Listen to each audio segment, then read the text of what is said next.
குருப்யோ நமஹ. நமஸ்காரம்.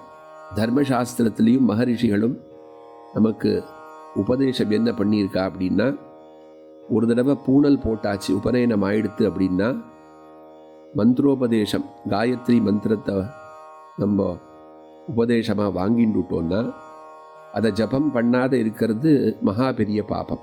ஏன் அப்படின்னா, காயத்ரி மாதா பிதா து ஆச்சாரியா. காயத்ரி உபநயனத்துக்கு அப்புறம் காயத்ரி தேவி அம்மாவா நமக்கு ஆகிறா.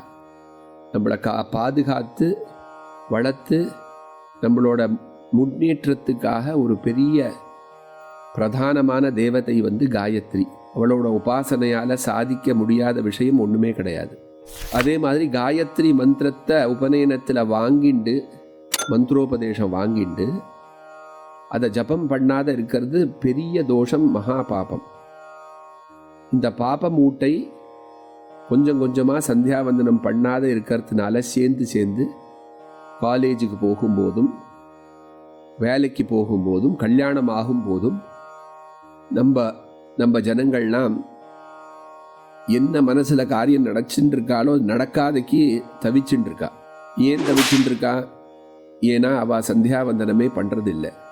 எந்த மந்திரத்தை, வேத மந்திரத்தை உபதேசமாக வாங்கிட்டு நம்ம அதை ஜபம் பண்ணலையோ, சந்தியாவந்தனம் பண்ணலையோ, அந்த வயசுலேருந்து பாப மூட்டை கொஞ்சம் கொஞ்சமாக சேர்ந்து மலை மாதிரி ஆகி மலைக்கு கீழே போய் வெளியில் வராத தவிக்கிற எத்தனையோ ஆள் நம்ம பார்க்குறோம். அப்போ தான் அவள் எல்லாரும் இந்த ஜோதிஷர்கிட்ட போனேன், அவள்கிட்ட போனேன், அவர் இந்த பரிகாரம் செஞ்சேன், ஆனால் ஒன்றும் பிரயோஜனம் இல்லை. ஏன்னா எது பேசிக்கான கர்மாவோ, எந்த வேத மந்திரத்தையோ, பிரம்மாஸ்திரம் மாதிரி இருக்கிற மந்திரம், அதால் சாதிக்க முடியாத காரியம் ஒன்றுமே இல்லை. அந்த மாதிரி மந்திரத்தை உபதேசம் வாங்கிட்டு தியாகம் பண்ணினத்தினால வந்த பாப்பத்தினால கீழே போகிறவா நிறைய பேர் இந்த கலியுகத்தில் இருக்கா.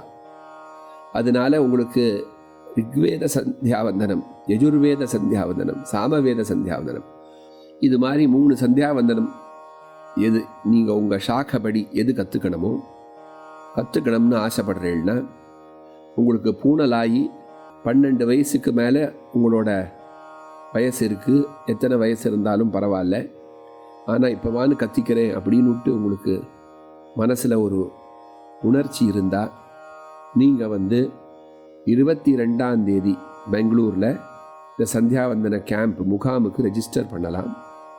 அதே மாதிரி 29ஆம் தேதி இதே கேம்ப்பு சென்னையில் காலம்பரை 9லேருந்து 11 வரைக்கும் நடக்கும். பெங்களூர்லேயும் அதே சமயம்தான். ஆனால் இதோட டேட்டு தான் வெவ்வேறாக இருக்குது. நீங்கள் இந்த கண்ணுக்கு தெரிகிற ஸ்க்ரீனில் தெரிகிற QR கோடை ஸ்கேன் பண்ணி கூகுள் ஃபார்ம் ஃபில் பண்ணி ரெஜிஸ்டர் பண்ணிக்கலாம். அன்றைக்கி அங்கே நேரு சந்திக்கலாம். அதே மாதிரி அங்கே 22ஆம் தேதி பெங்களூர்லேயும் 29ஆம் தேதி சென்னையிலையும் நீங்கள் எங்கே இருக்கீங்களோ அதுக்கு தகுந்தாப்பில் அங்கே விட்டேன்னா ரெஜிஸ்டர் பண்ணி எப்படி இந்த கிளாஸ் எல்லாம் நடத்தப்படும், சந்தியாவந்தனத்தோட ஒரு இன்ட்ரோடக்ஷன் அப்படின்னு ஒரு சின்ன லெக்சர் அதை பற்றி உங்களுக்கு கொடுக்கப்படும். என்ன நியமங்கள், என்னெல்லாம் பண்ணணும் அப்படின்னு.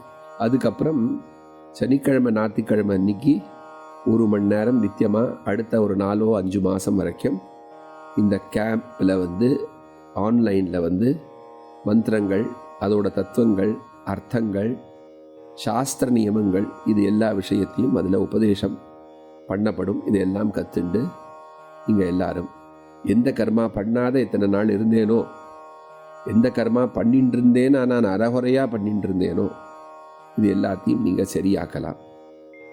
அதனால இந்த கேம்போட இந்த மெசேஜை நிறைய பேருக்கு அனுப்பிச்சு, நிறைய பேர் எந்த கர்மாவை விட்டு கஷ்டப்படுறாளோ அவளுக்கு ஒரு மார்க்கமாக ஆக்கிறதுக்கு உங்கள் எல்லாரையும் பிரார்த்திக்கிறேன்.